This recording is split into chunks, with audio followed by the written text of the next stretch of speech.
Hello and welcome to the Blue Monday podcast. I'm Richard Woodward, and joining me to talk about the year that was 2020 for Ipswich Town is Graeme Mac from Radio Suffolk, Andy Warren of the EADT and Kings of Anglia, and our own Joe Fairs. We hope you enjoy it. And August, Graeme, it starts to get real. We've got friendlies. We actually have football. We had live streams on Facebook. Cambridge, West Ham, Spurs, Cole Ewan, some kind of weird mini tournament. At this point, Graeme, are you just delighted to have football back? Football in Ipswich, because the Premier League obviously kept going, but are you just delighted to have stuff back? You're just a human being now rather than just definitely. When we got a date for the season, and we knew we'd have the first match day program in September. It was started with the League Cup, didn't it? The League Cup game felt like right. Excellent. It was obviously very, very different, but we were used to football without supporters by then. It was just the first time we were witnessing Ipswich Town without supporters. I remember watching the Tottenham friendly as well and thinking, it's great to see them back. And obviously things started well, but yeah, it was good it felt good to be back in the old routine then for sure. And starting to have tangible things to talk about, because we talked about the EFL stuff and at the ending of the season, it's all kind of, as I say, it's all panto, and now we've got transfer rumours, albeit not a huge amount about that, fixture lists, new kits. End of August, we've got this triple signing. Graeme, I'll get your thoughts on this as well. It took a while, and then 3 in one day: Hawkins, Ward, and Cornell. Your sense about those? I've all three. I was fine with a little bit concerned about the fact that Hawkins hadn't scored a goal the previous season, but I could see why he'd been brought in as kind of a different type of option up top. The Cornell signing, it obviously didn't blow me away, and I wasn't really sure whether Town needed another keeper. I think they had the likes of Harry Wright and Percy back under Thomas Holy. Stephen Ward, though, I thought was an excellent signing, and I think maybe he's tailed off in the same way that the team has, but I don't think you could really vote against that signing when he came in. Has Ward got a stature about him, Andy? Have you spoken to him that you can tell he's been there and done that?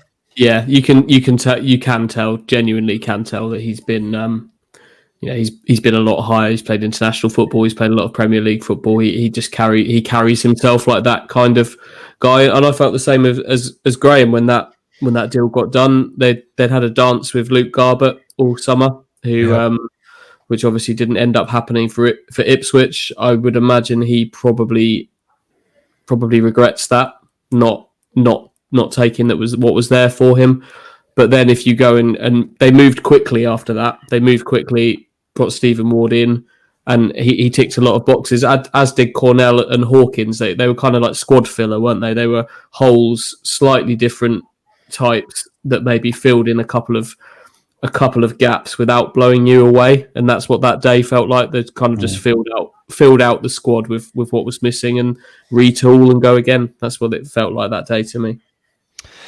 Into September and we've got actual football, actual matches.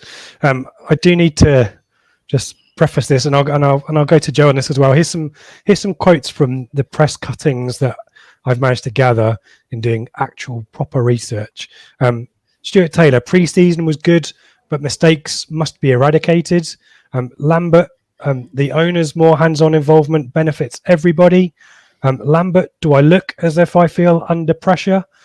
Lambert: if you're in the shirt, it's yours to lose. I think previously Matt Gill had said consistency of style and identity is going to be vital. Do those give you reassurance, having ended the season with Coventry and a 1-0 defeat and an 11th point finish? Where were you on Paul Lambert before a ball was kicked? And did any of these quotes fill you with any confidence that this season was going to be any different? And right on cue, what is this show? service, isn't it? I need to text my wife. I mean, look now. I mean, we can have a break. Even bought me a bottle opener as well, but I did actually have one. Goodness me, that's. But Should we repeat the question by then? no, I remember. It was all the stuff that we had been wanting to hear, effectively, and wanting to see, because it was, like I say, the biggest frustration for me. It wasn't, like I say, the people talk about the rotation of players, but for me, it was just a rotation of style, shape, play, and sort of when you sort of listen to sort of some of what the players were saying, it was a case of almost we find out the team at sort of Saturday at 1 o'clock, and we haven't done any work on that shape all week and things, and it's just sort of basic stuff. And so it's like a good thing to hear it, but it's almost gone sort of too far the other way now, isn't it? Where we're so tied to something that just doesn't suit the players available. But it was what I wanted to hear, and it seemed the right thing to do. It's a worry though that when an owner of Marcus Evans, like I say, this is somebody who, when he first bought the club, was having to have somebody sit next to him and basically talking through a game of football like you're talking to a 3-year-old, from what I understand, that he is now in a position where he's telling a manager who's played for some big clubs and some big games and some big tournaments, and also spent a spell in Germany. Apparently so. He mentioned it today as well, I noticed. But he's telling this manager what he needs to be doing. So it's like, why are you paying a manager sort of top money on a 5-year deal in League One if you and presumably Lee O'Neill as his football advisor are the ones dictating to him what he should be doing? It seems a little bit arse about face. Well, whatever happens, Marcus Evans' influence works, doesn't it? Because in the league, there's 3 2-0 wins. There is a pretty convincing victory over Bristol Rovers in the League Cup as well. So Marcus Evans in, Andy. I mean, we talked about pattern of play constantly on the pod last year, and it felt the consistency of selection was there. We've got Aaron Drinan, who just came into that lone striker role, and it just seemed to work for him. And sadly got injured. But even this centre back pairing of NCR and Wilson that was given constant selection, everything just seemed settled and stable and paid off, didn't it? Yeah, briefly it certainly did. I'm with Joe on the debate over last season. It was more systems than players for me, and you could not get a more kind of 180 shift in that now, because I don't know. Like, if you watch the team warm up before the game, they do a drill where they stand in their shape. I think they've actually stopped doing it now because they cottoned on that the opposition had been watching it. But they stand exactly in their shape as they're going to play. Stuart Taylor drops the ball and they pass it around, do their patterns of play, and then the striker hammers it into an empty net at the end. And I led to believe that they run off celebrating. James Norwood does. I'm led to believe that was training for. They did that to death over the summer. So they really, really have been trying to hammer that home. And you're right, at times it did work, but it was particularly runners from midfield that I was enjoying. That Teddy Bishop was the Teddy Bishop that we all want to see. John Nolan started the season well. Obviously, Guion Edwards had his spell after that. The goals were coming, not from the central striker. Although, as you say, Drinan came from nowhere and just seemed to fit, didn't he? He just seemed to fit with everybody else without having the goal threat that maybe a headless chicken Norwood might have had at times. It did seem like something was really, really coming together. But then, sorry if I'm jumping this on a bit too far, Rich, but it's almost like the previous season where it's coming together. Adversity, bang. They lost it. Was it Doncaster? Yeah. And from there, it just sends in a wobble, just like the Accrington and Rotherham defeats the previous seasons. Yep. It might be something you've picked up on more, Andy. But when I was in the ground for the Portsmouth game, the players were quite lively and their sort of tails were up, and the manager was busy on the sideline. But as soon as we conceded that first goal, it was so quiet after that. The only person you could hear after that was Luke Chambers, and it's just I don't know. It just the manager that almost just looks so subdued. Like it's almost like, okay, I'm going to give it one more big go, and then when he loses, oh no, I'm not bothered. Yeah, he's such a different character on the touchline to the one that kind of bounced in November 2018, isn't he? In terms of energy, but the season started like that in these empty stadiums with cardboard cutouts. Everyone was so loud. All the players were so loud. Lambert was loud. Stuart Taylor was loud. Matt Gill in particular was loud. But of late, things had just tailed off, and it was getting more and more quiet at games. Even Luke Chambers, who is really good value to hear what he says during a game, normally really vocal, even he was starting to get quiet. And that Portsmouth game felt like, with some fans back in the crowd, they were able to lift themselves a little bit and realise they were putting on a show, maybe. But then, like Joe said, once they conceded a goal, it dropped away again, and that has worried me since around the middle of November, maybe early November. The noise has gone. The drive has gone, and that's a real concern to me, and they need to find that from somewhere. The regression back to what we were seeing. The other thing that's gone as well is the consistent team selection's completely gone. They've not been helped by that. You have to kind of, I think, throw the manager a little bit of rope. He's brought it up a lot, the fact that he's been without so many players, but he's right. He really hasn't been helping that front at all. I think one of the big losses was that when the Bishop, Nolan and Dazelle midfield got broken up, things started to kind of fall apart a little bit then. I remember when Sears got his 2 goals on the opening day as well. A week prior to that, I'd been on the radio and I predicted that Sears was going to get 20 plus goals. So when he got those 2, I was like, yes, come on. And then that completely fell apart. So he really, really hasn't been helped. I think I mentioned right at the start as well, games like Sunderland, Lincoln, decisions going against them. And I know you could say that evens out throughout a season, and it does happen to everybody. But there was just a series of events where I just thought, I just think their luck has not been in this season at all. Sadly, those decisions, they came in games where Ipswich didn't look like scoring goals particularly. So if you're struggling to score, this was the argument in the Championship, that I think they defended okay under Lambert in the Championship for the vast majority of it, but they couldn't score. And eventually, you're putting so much pressure on your defence to keep it out because you can't score enough goals to win a game 2-1. You're putting that much pressure on that ultimately Toto Nsiala does give a silly penalty away against Lincoln because he's had to defend so well for 80 minutes. Just the concentration just goes. And that, on a broader theme, that's been rather than the defending, it's the lack of punch that's worried me in terms of why they can't win these games. I haven't looked at the stats this season, but I remember looking at them last season, and it was something silly that if we scored the first goal, we went on to win almost, I think it was like 13 games we scored the first goal in, and we sort of won 10 and drew 3 or lost 3. And then when the 13 games where we didn't score the first goal, it was like 1-1, lost 10 or something like this. Or it was that, I can't remember the exact numbers, but it was silly numbers like that both ways.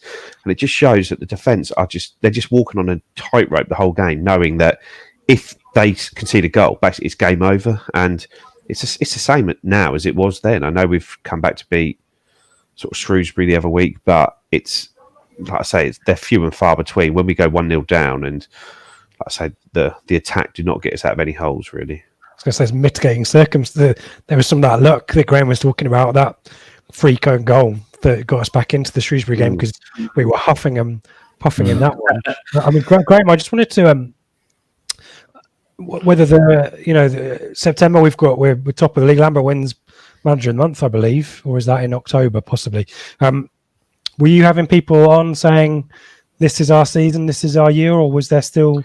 No, I wouldn't say that. I think the phone-ins they've been quite busy all season. Obviously, they've been a lot busier of late.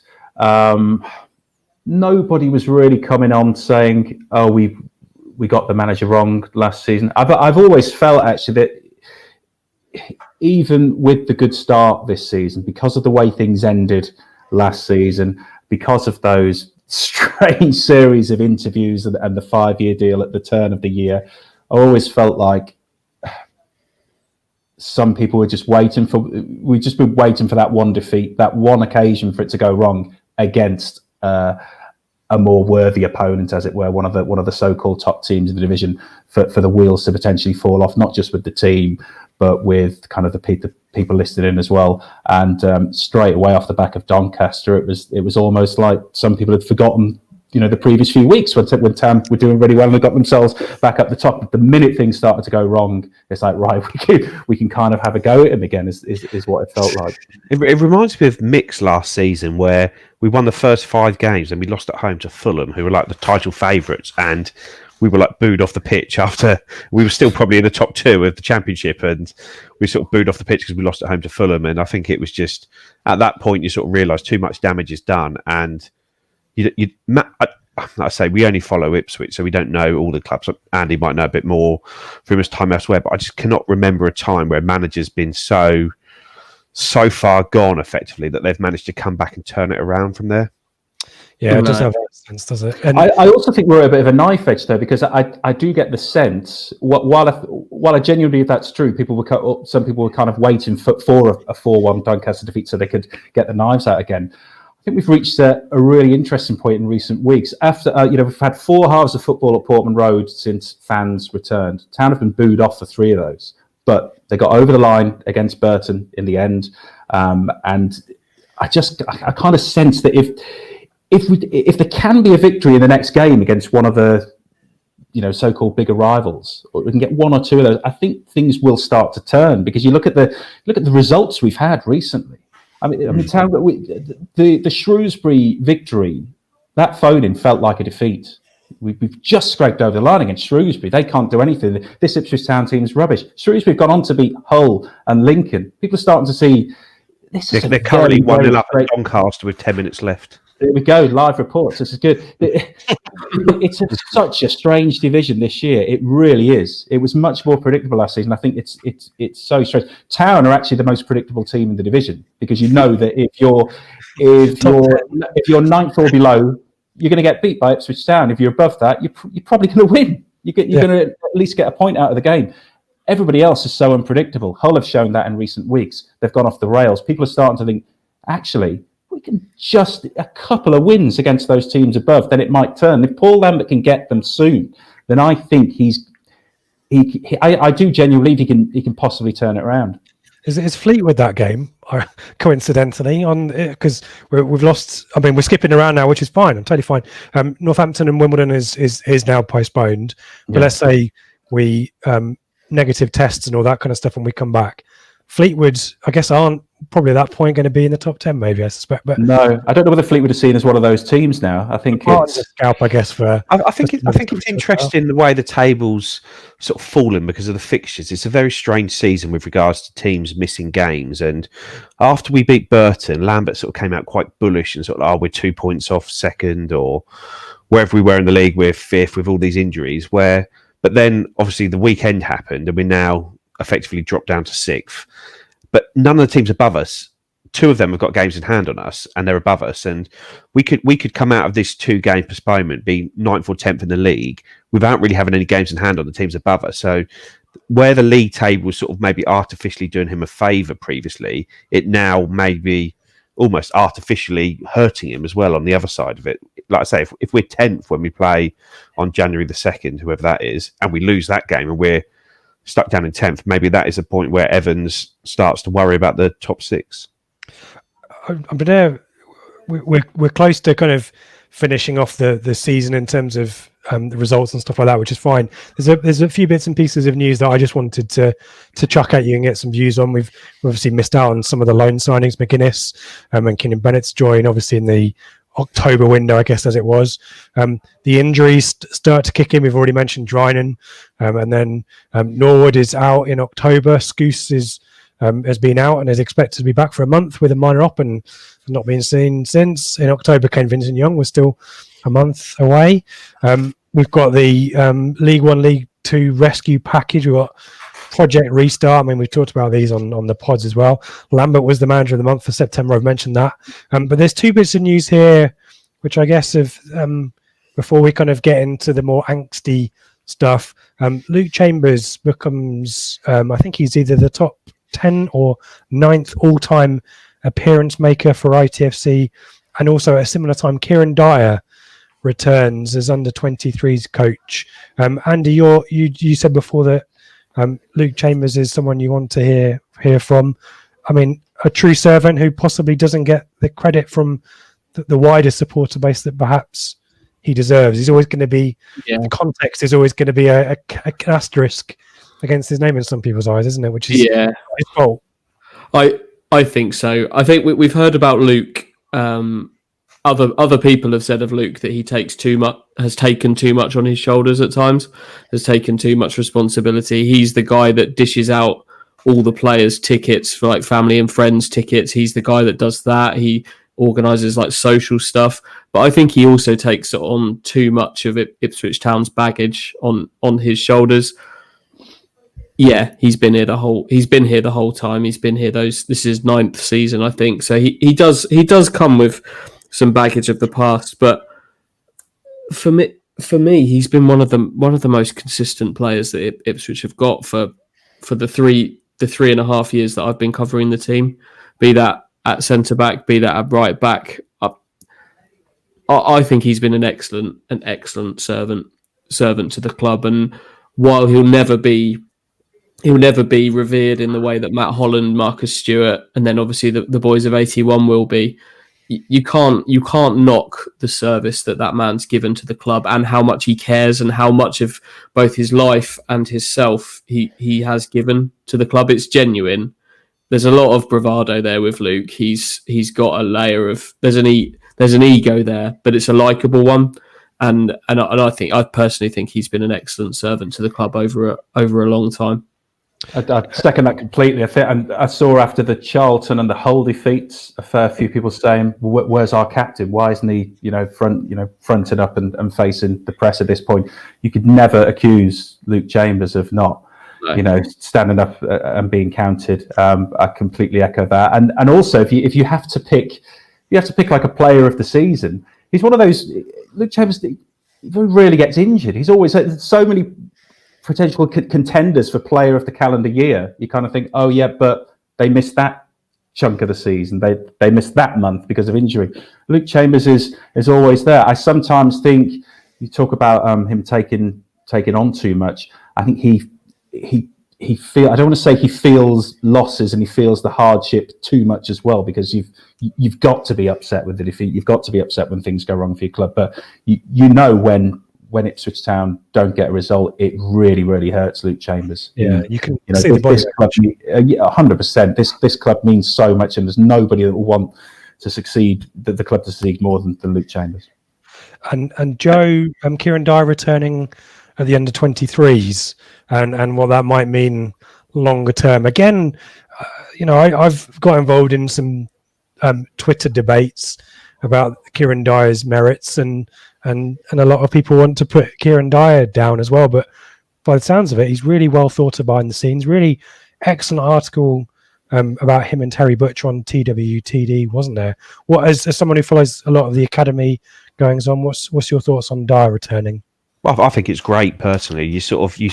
This player with all this experience at the sort of very top level, sort of coming back, and I assume basically working for nothing effectively in the academy, just because he wants to try and help out Ipswich Town Football Club is a huge thing. And like I say, you talk about the interview with Terry Butcher. Like I say, these are two guys that have achieved huge amounts in the game, and they are back here because they love Ipswich Town Football Club, and they talk about the Ipswich way. And like I say, it's just like I say, I speak to a few of the sort of parents of the academy players, sort of as and they all say like he's come in there, he's really working the players hard, the sort of fitness levels, the professional levels. He's not come in there just to sort of put his feet up as the under 23s manager. He's getting really heavily involved with both the 23s and the 18s and the 16s below them. And I say, I know it's not a results game at that age, but look at the results for the 23s and the 18s since he's come back in. And like I say, I don't know who's pushing it, and I don't know why, but he's there with an eye on the future manager job at Ipswich Town. He wouldn't be here doing this job if he didn't think he had some hope of getting that job. And again, it's embracing history, which historically we've seemingly tried to avoid doing, which I just don't get. And I would be disappointed if the Ipswich job came up in the next calendar year, if Dyer wasn't on the long list. I think I'd be a bit disappointed. Whether he's ready, I'd be disappointed if he wasn't on the shortlist for it. And like I say, there's some fans saying, "Oh, well, he needs to drop down the leagues." It's like we're in League One now. This is the level people need to drop down to. We're not a top end Championship club now, picking up players from there.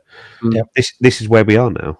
He's an impressive bloke. He's really impressed me in the kind of the dealings that I've had with him. I've got to know him a little bit. He's really got something about him. He's taking this seriously. Like Joe said, this isn't just a hobby for him. This is something he really wants and really believes that he can do.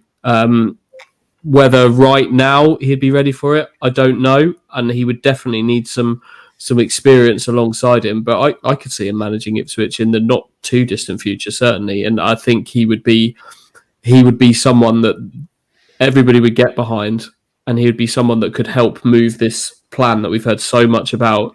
He could be someone that could move that forward. I'd hate to go and see him manage someone else, because I think as soon as he was out of the building, I don't think we'd ever. Like I say, people talk about Tony Mowbray would be a good manager for us. Realistically, if you don't get them at the start, the chances of the stars aligning at the point when you need a new manager and they're available becomes slim to none. Yep. Let's finish off the year in terms of the news. We've obviously, if you want to hear about the results, then I can recommend the Kings of Anglia podcast, is it? And the Blue Monday podcast from the last, obviously, few weeks and months. But this is when things start to, we've talked about the Doncaster defeat, and then things, we've then got Hull and Charlton effectively, haven't we? Lambert in November quoted as saying things are in a better place than when he took over, and then after Hull, there's no confidence problem. I think some of the stuff we've talked about before suggests otherwise. And then we've got this Blue Action banner, Graeme, that appears at Playford Road, and then there's one on the perimeter fence. What's your view on? I guess everyone, as long as it's respectful, has a right to protest, but Blue Action has obviously been very pro Lambert early on, and Lambert had ingratiated himself with them. Quite a symbolic moment for you, that. I'm not sure whether it was a symbolic moment, because like I said earlier, I do think how things have gone in recent weeks that Paul Lambert kind of has a chance. He still has a chance to turn it around. It was a big moment in terms of it was kind of the first visible protest other than him getting booed off and stuff. We did ask to speak to kind of Blue Action for them to come on the radio at the time, but they didn't particularly want to. How many people were kind of behind that? I'm not so sure, but I think for Paul Lambert that would have been water off a duck's back, really. Although when he comes on interviews post match and says he doesn't feel pressure and things like that, I think the signs are that he clearly does. But whether he's affected by banners at training grounds, I'm not so sure. More offended by questions about player photos at Oxford, Andy? Wink, wink, nudge. And then there's the protest that's arranged for the Swindon game. Whether that happens or not, I don't know. Then we have the press release to be careful what you wish for, which is a week later is kind of is apologised for and all that kind of stuff. And there's just lots of silliness, guys, isn't there, for quite a while? And then the Dizelle 3-year contract thing, where I mentioned before, comes out, and you think, that's good news. Evans does the 20k check for the NHS and stuff like that. You just think we really don't help ourselves, It's all a bit frustrating and all a bit panto, as I said, and I guess tis the season and all that kind of stuff. But unfortunately, we're then seeing kind of these results, aren't we? We've mentioned, the Doncaster situation. We've then there's Sunderland away, which Graeme, you alluded to the luck in that match. Didn't mention the Lincoln defeat, which again perhaps unfortunate circumstances, but you got the sending off for Nolan. But out of all the cups at this point as well, Hull, Charlton, draw with Oxford, which was just really, really dull and really uninspiring. And then kind of this, we talked about the Burton win in February. Then Plymouth go away, and fortunate, perhaps there's some more luck evening itself out, perhaps. Although I think that sending off was probably fair enough for Plymouth. And we should have had a penalty. But then followed it up with, and then now we come yo-yoing up and down, aren't we? Defeat to Portsmouth, predictable.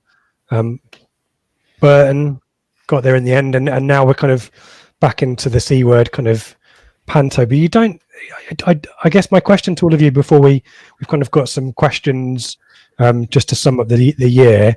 Where do we stand? I mean, Graeme, you're kind of glass half full, which is excellent tonic. I really wasn't. I wasn't a few weeks ago, but results in this league. I'm just thinking, right, yeah, just thinking big picture.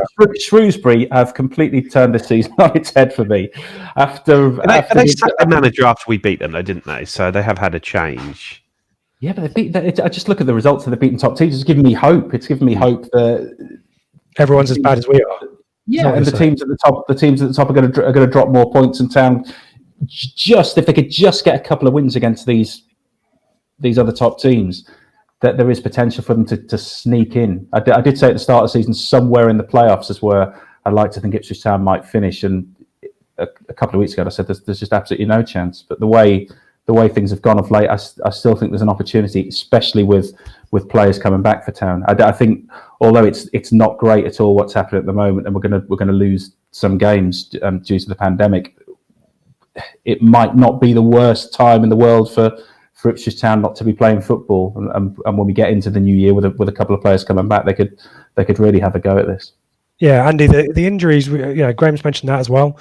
And in terms of where do we stand, you can't discount this just huge, massive injury list. The fact that Jim Henry, the sports science, is it, or fitness coach is now is kind of whatever, is it both? Okay, is kind of Zoom consultant now, or whatever that situation is. But where do you stand? Do you think if Downs coming back, maybe Vincent Young starting to feature?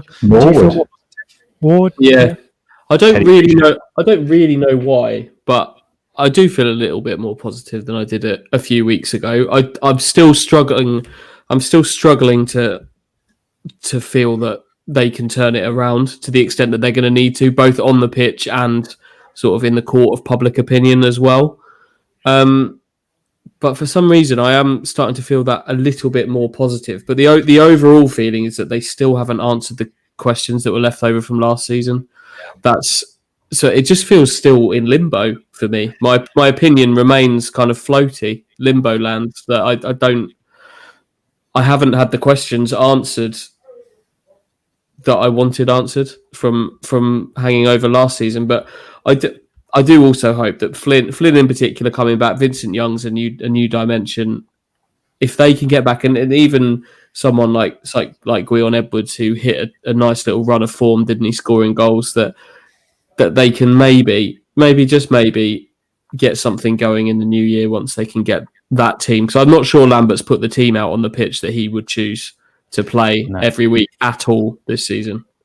Joe, you climbed off the fence on Lambert quite a while ago. Are you taking any positives, or are you? Yeah, I don't want to put words in Graeme or Andy's mouth there. But are you able to see the bigger picture and think that things might improve, or are you still thinking the manager still just doesn't convince you enough to suggest that better times are around the corner? I think the issue for me is that the manager doesn't convince me. But on the flip side, if you can put out Kane Vincent-Young, Gwion Edwards, Teddy Bishop, Flynn Downs, and James Norwood, those five are going to go into the team and make any team in this league better. And with those five, I don't think we'll become a better organised team or a more functional team. We'll just become a better team by virtue of having better players. And sort of, like I say, I'm not in with Ipswich Town just for this season for us to try and go up. It's a long-term thing that I want us to become established back. Well, I suppose the height of our ambitions is a sort of top-end championship team. And I just don't see that the manager is the one that is going to be able to do that, even if he might be able to push us into the top six this season with the quality of play we have in this, because we have we have quality players for this league, but as of next season, it's just going to get more difficult with regards to the salary cap. We're going to lose a huge amount of players in the summer. It's unavoidable that we do that. And where do we go from there? If Lambert gets us to 5th, 6th, because Shrewsbury go on a good run and they beat all the top teams, and Peterborough keep dropping points, that we end up being a top 6 team. We play in the playoffs, we lose because of team's better organised than we are, and then we end up back in this league next season with a worse team. Is Lambert the manager to lead us forward? And for me, he's just not. So it's not a case of wanting to lose so he gets fired. But I think that, like I say, that Shrewsbury game, had we lost that game there, and it did feel like a defeat, what would the mood of the stadium been sort of by the time we played sort of Burton? Would that have been enough for almost to flip that game on its head and have us lose that game? Yep. To be honest, guys, I've got these questions, and thank you for sticking with us, by the way, as well, because I think I said to Graeme and Andy and to Joe that we'll be about an hour, and I don't know whether there are clocks in your houses that you've been kind of looking at, but we're in the top corner of the screen. 35. There's one in the so I really like that we've kind of we've ended at a point of where there's the wider picture, there's a bigger picture, Graeme. I think that you've I think your timing's been really good, because, like I say, I think if you'd have done this 2 or 3 weeks ago, our podcasts this would have been the podcast of doom. It really would. But I've maybe it's because it's Christmas. We're bringing joy and goodwill. Let's do. I've asked the guys in advance. Just 6 or 7, is it, questions or scores out of 10 for stuff. The best win of 2024 for you. Let's start in the kind of order clockwise from me. Graeme, your favourite win of 2020. I think I'm going to say 4-1 at Blackpool, and I'm going to say I'm having Blackpool down as a top side now, given their form. So Town have actually beaten 2 of the top teams now, because they've beaten Accrington, who, if they win all their games in hand, they go top of the league, and they've beaten Blackpool as well. Town was just really, really clinical, weren't they, against Blackpool that day? Bishop and Edwards on song. It was a really nice purple patch of the season as well. But sadly, those 2 players are injured now. But where might Town be had Gwion Edwards stayed fully fit, had Teddy Bishop stayed fully fit for a longer period of time? I think at that stage, was Bishop in double figures in terms of starts, which I never thought we'd see again at one point in the season. So yeah, 4-1 at Blackpool this season is my win of the year. Andy? I've also got that one written down, but in the interest of making things a bit different, I really enjoyed the win at Tranmere back in yes. Was that January or was that February? February, I think. Going back to last season, I really enjoyed that game. The manner that they did it, it was a late goal. Fans on the down as well. Exactly, that was a really good one, and at the time, that was yet another. Yeah, it was a beach, wasn't it? I'd forgotten about the state of that place, but that was maybe another of the false dawns that we can look back on, as because that game felt like that could be a real kick for something. It wasn't, but at the time it was great. Really enjoyed it. I enjoyed Tranmere away. That was a good, and Liverpool. I think we stayed over there and had a night out there. That was good. Joe, winner of the season, or winner 2020 for you? Well, I'd like to firstly point out that I did say to Rich, shall we send our answers in so we don't all say the same thing? Because I also have Blackpool away written down. Fine. That's fine. See, but it just felt like we'd had that sort of poor game at Milton Keynes, but we just sort of bounced back to life, and it was a really impressive win. Good goals from sort of players all over the pitch, and it felt like a lot of people were saying, they're a decent team. Their form, sort of their position in the table doesn't sort of show how decent a team they are, and we went there and beat them, and all of a sudden those people then said, but look at them, they're down the league. But as Graeme was saying, they're a good side, and that was a really good win there. Favourite goal? Again, we'll start with Joe, so that you don't feel like everyone else has given the answer first. I mean, there might be not other answers. So what I don't want to have to do is people going off and having to, do you remember that? That goal against so and so. What was your favourite goal? I went for Teddy Bishop's goal against Gillingham. We'd had a couple of bad defeats, the sort of Doncaster game, and it was a game at home where we hadn't played that well. We'd done okay in the first half, but it was a sort of goal which we're not seeing now, where you've got 6 or 7 men in the box. This is sort of 2-3 minutes left in the game, and sort of Chambers is up on one wing, crossing the ball in. It ends up at Stephen Ward, so your fullbacks, your 35-year-old fullbacks, I should say, are pushed on right into the edge of their box, and it comes back. It's a really, really nice finish, and like I say, we were trying to win the game and get men forward. Yep. Andy? I'm going to go with the very first goal of 2020. James Norwood at Wickham from that quick free kick from Luke Garbett from the left. You could see James sort of wink, nudge. Come on, Alan Judge, put that ball down, cross it. That's a little bit of me, that goal. A clever, really clever goal. Really enjoyed that. And at that point, you thought, hang on, 5-year contract for the manager. Winning away, I think Wickham were top at the time. Live on Sky, everything, all of Ipswich Town's problems were being solved in that one moment, and then they went and conceded a silly goal. Will Norris got lobbed again, and it all kind of returned to normal. But for a brief period, it all came together perfectly that day. Because we rarely score from set pieces these days, it's so enjoyable when we do. But lovely diving header, wasn't it? I think at the far post. Graeme, I've written down 3. Can I have 3? I'm going to pick one winner out of these 3, but I've got 2 Norwood goals. James Norwood versus Accrington at Portman Road, and Norwood v Portsmouth in the FA Cup just a few weeks ago. It was just James Norwood saying, "Look at me, I'm the best finisher at the club. No one else at the club can score goals like this." Particularly the one against Portsmouth when Sears just played it through. It was like one touch into Norwood, lovely little side past the goalkeeper. But my pick is going to be Armando Dobras against Gillingham in the trophy, which was just a brilliant occasion. And I also enjoyed that match for the fact that Paul Lambert tended not to do pre-match and post-match after trophy games, but because of the manner of the Gillingham game, when all the kids were on the pitch and they put in this display, who turns up post-match after the win? I'll have this. And he still moaned though, didn't he? I like. We should be playing this competition.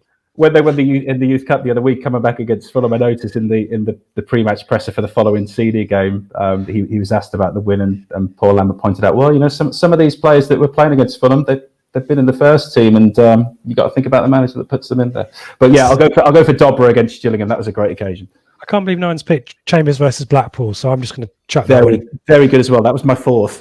Only because I did 3 versions of that video with the footage. Moving on, I was going to ask for the best signing, but the pool is really very small, so I'm going to skip that. Georgia Allen. Oh, for the ITFC women. Yeah, hat-trick the other week against Harlow. Georgia Allen. Or I was just thinking for the long term. I think David Cornell might actually turn out to be a very good keeper for us. Do you know what? I tried my best to skip it, and you guys give me answers. It's fine.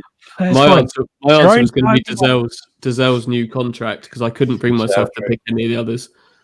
Well, yeah, and best moment then of 2020 again. Not a massive pool to choose from, Graeme. What have I put down? I think I've put Lambert. Yeah, I've put Lambert turning up post match after the Gillingham win. I just love that. And also the last season ending early. We got rid of it. Thank God. It's not necessarily a best moment, but I think the one I'll remember this season for was an incident after the Fleetwood game where I made an absolute fool of myself in front of Joey Barton. It was really wet that night, really wet. And like around the edge of Portman Road, the pitch is banked, so it's kind of going up. I went to speak to him after the game, walked up the bank and completely fell flat on my face into the mud. So then I stood up, covered in mud, to interview Joey Barton, and that he loved it, and that's I've not heard of this yet. He's probably judged you as a weak character now because of that. Yeah, probably we'll hear about that before the January game. But that was my that will be my overriding memory of being a football journalist in the first half of this year, and then obviously being in empty stadiums in the second, which isn't such a good memory. No, Joe. Mine was more football related in that when sort of Luke Wolfenden scored his first goal for the club against Lincoln at home, gave us 10 points from 5. We were momentarily top of the league in January, and it's like maybe the club does know what it's doing. But the other one is Harley Curtis's late winner against Fulham in the Youth Cup. Oh yeah, good call. I didn't mention that. And I'll come to you missed here as well, and that is the tweet that went round of Di Cornell catching the ball wearing one shirt and then throwing it out wearing a different shirt. That was a big moment as well. That was Craig Fimbo, I think, was someone claim credit for that one, but I think that might have been Craig. Let's merge player of 2020 and young player of 2020 because they may or may not be the same. Joe? Well, I went for the player of 2020 because there's very few players that have gone sort of played enough to sort of get it. And I went for Luke Chambers because I thought he's actually been consistent through the back end of last season and the start of this season. I wonder if Andy pulled all his average ratings out, who it would be, sort of with the proviso that they've played enough games. And for the young player, I've gone for Andre Dazelle. I just think Luke Wolfenden's form dipped in January last year and he hasn't recovered it this season. As good as he was sort of for the first half of last season, I don't think he's hit those heights since. So sort of Andre Dazelle as a young player and Luke Chambers as the player. Andy, have you been pulling your stats as Joe suggested, or was it a bit more of a impromptu thing? I did do this earlier in the season and Luke was quite high up. I've got the exact same pair down. Luke Chambers as the player and Andre Dazelle as the young player. But the player I've enjoyed watching most, who I'll give it to actually, is Teddy Bishop. I know he's injured now. He didn't play so much first half of the year, but just to see him doing what he can do and a reminder that he's actually quality football player. Just got to get him fit. So Really with a look ahead to 2021 and the hopeful of another good run of fitness for him, let's go Teddy Bishop. Graeme? Toss up between Dazelle and Chambers. I think Dazelle's kind of stole it towards the end of this year, but Chambers, as we've all mentioned now, the fact that he stays fit and he's very consistent and he puts his heart and soul into it. One of those two, I'll probably give it to Dazelle. Again, a bit like Teddy Bishop. I never thought I'd see Dazelle start double-figure games in a season, and he's done that. He's stayed fit, and it's just great to see him being given a run. For young player, because I've gone for Dazelle for the senior player, I've circled two.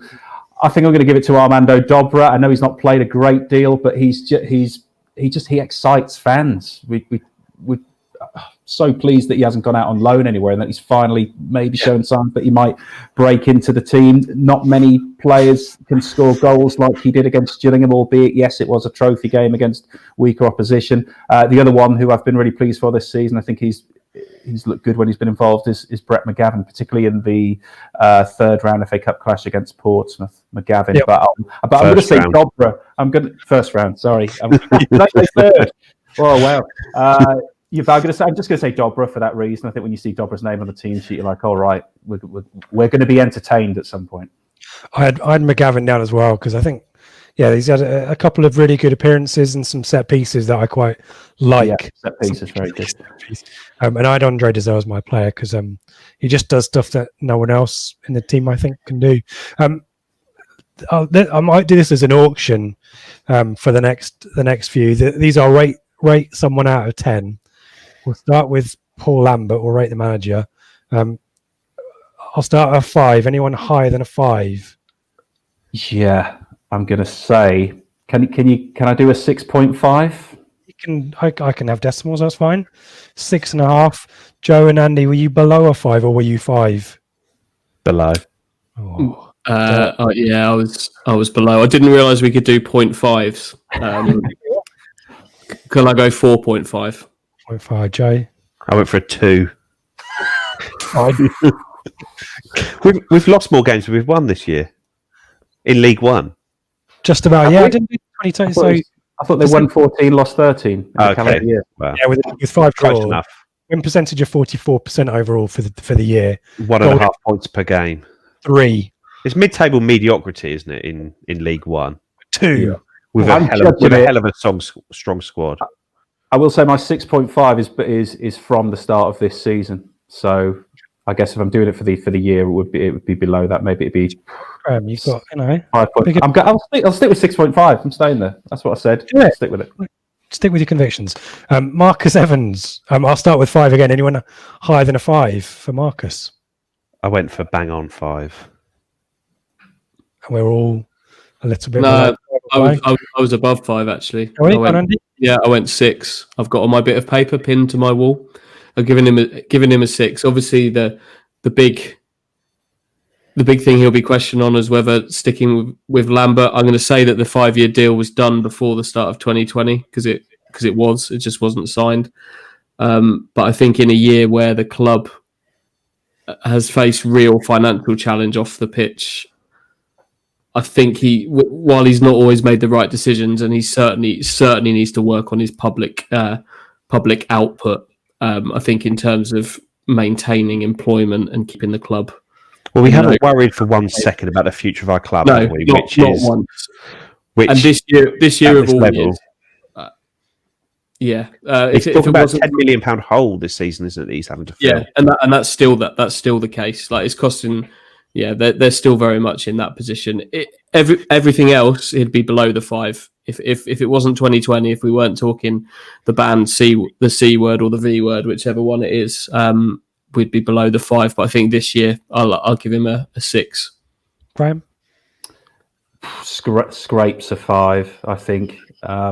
Yes, keeps the club afloat, and as Joe says, we've not had to worry in that sense. But I think for somebody that in his other businesses specialises in corporate hospitality, doesn't always come across as particularly hospitable to the supporters. I think the good on him for the second statement, which backtracked a little bit and said maybe he's got that wrong, and he has at least acknowledged that there have been some mistakes in recent seasons, but there have been a lot of them. These are adding up now over 12, 13 years.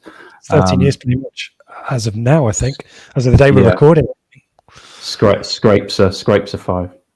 And the players as a collective, Graeme, what would you for 2020, or if you'd rather just deal with this first half of the season, whatever you. I'm going with the first half of the season. The fact that so many of them have been unavailable, I think, from what the manager has had to pick from, I'd give them something along the line. Maybe if I'm giving Paul Lambert a 6.5, I'll probably give the players a bit more than that. Maybe a 7.5. The fact that they're still, as we've mentioned, very much in the mix. Let's give them 7.5. Yep, Andy. For the whole year, my rating, I've given them a 5 for 2020. I'd probably go up to 6 maybe for the 6 for the start of this season, but over the course of the year, a 5, I think. Joe? I went for a 6 just because I think they've performed better than Marcus Evans, and I gave him a 5. Trying to figure out. Yeah, I don't know. I've now given Marcus a higher rating than the players, haven't I? Which I think I disagree with. Anyway, numbers are numbers. Yeah, you can use stats to just chuck numbers around willy-nilly, didn't you? Yeah, I mean, it's not scientific. Don't worry. And let's end with this because depending when folk listen to this, we might be close to the new year. A prediction from each of you for whatever that might be for Ipswich Town or whatever for 2021. Joe, we'll start with you. I went for Kieran Dyer to manage at least one game. Wow. For the first team. And Ipswich. I'm trying to be specific. Well, he's going to manage more than one for the under-23s, isn't he? I know, that's what I mean.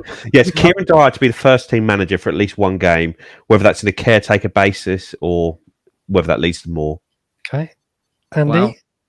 Wow. Mine was a bit less broad. I think Luke Chambers is going to score the first and last goal of the 2021 side of this season. This season's side of 2021. So I think he's going to score the first goal, and I think he might score the last of the season as well. Where that goes beyond that, and where he goes beyond that, I don't know. But might that last goal be a playoff final victory, Andy? No. But yeah. Why not? Why not? And who knows? Yeah. Sure. Why not? Yeah. Why not? To complete his hat trick. Graeme, what are you thinking? The Tractor Girls to win promotion. Oh, that's but a long overdue one as well. Double promotion. How about that? Which at certain points, I think that was definitely mentioned on the phone, and I think at some point. But yeah, that would be a good way to make up for last season's disappointment. And fingers crossed they get through the next few weeks, which might be a little bit tricky as well. That is it. Guys, thank you so much for your time. Graeme and Andy, particularly for, I know you've got commitments elsewhere, obviously, and Joe, obviously, a stalwart of the pod. Always grateful to hear your views, but definitely always good to get external perspectives. And thank you so much for your time. Graeme, do you want to tell us where we can find you on Twitter? We obviously know the Radio Suffolk match day coverage. You've got other shows, new music shows on Suffolk as well, so feel free to use this time to do no new music anymore. No, I've not been doing that now for a couple of years. It's so darn busy with Ipswich Town that you can tell you've not been listening lately.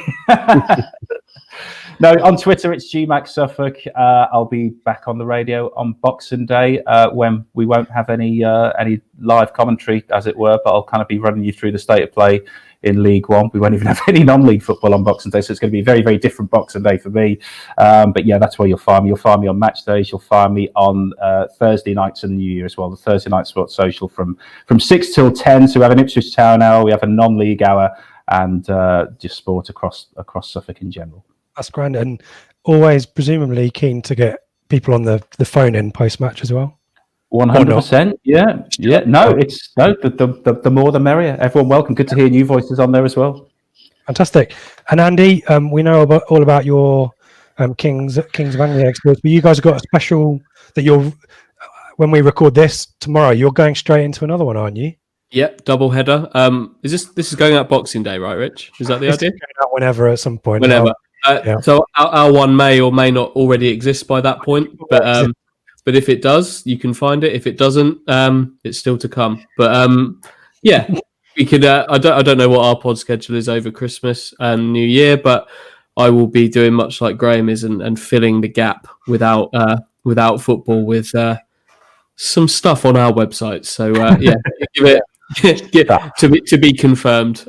Yeah, come give us a read. But thanks for having us on, guys. It's been really good to talk.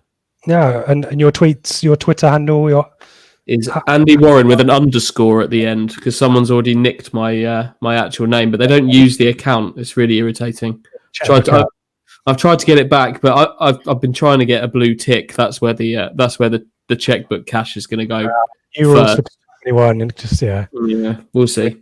And is it at Kings of Anglia for the pod? Ooh, now you're testing me. Hold on. I think it is. I'm sure all our listeners are already subscribed. Yeah, I'm sure. Yeah, it absolutely is at Kings of Anglia. Promotion anyway. And Joe, what have you got coming up over? I mean, Blue Monday. We need to figure out what we're going to do. It's a little easy for us, but where can we find you? And any academy stuff happening? Is that still? No. I think the summer break or the winter break is here now.